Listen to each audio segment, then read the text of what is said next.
जय शिवराय मित्रांनो, आज दिनांक 12 ऑगस्ट 2025 ही आपली मे महिन्यातली लागवड आहे हळदीची.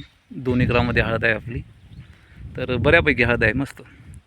तर माझे जवळचेच मित्र आहेत, त्यांनी मला सजेस्ट केलं की यावेळेस किरण टेक्नॉलॉजी वापरून बघा. तर त्यांचं म्हणणं असं आहे की किरण टेक्नॉलॉजी वापरल्यामुळे जे आपण रासायनिक खतं वापरतो त्यामुळे जमिनीची सुपीकता दिवसांदिवस खूप कमी होत आहे. खरी गोष्ट आहे ही. तर त्यांचं म्हणणं असं आहे की यामध्ये जे किरण टेक्नॉलॉजी आहे त्यामध्ये जीवाणू आहेत आणि ते जमिनीची सुपीकता वाढवण्याचं काम करतात. तर आपण यावर्षी प्रयोग करून बघणार आहोत. तर त्याला वापरण्याची पद्धत अशी आहे, 1 एकरामध्ये 200 लिटर पाणी, 2 लिटर हे ऑनिटॉन आहे, ऑनिटॉन, 2 लिटर ताक, 2 किलो गूळ,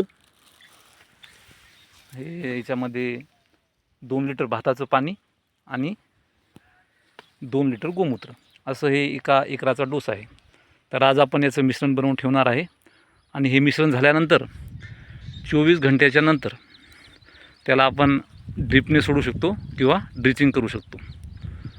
तर बघूया यावेळेस रिझल्ट कसा आहे ते. रिझल्ट जर छान आला तर मी माझ्या नातेवाईक आणि मित्रपरिवारांना सुद्धा सजेस्ट करेन.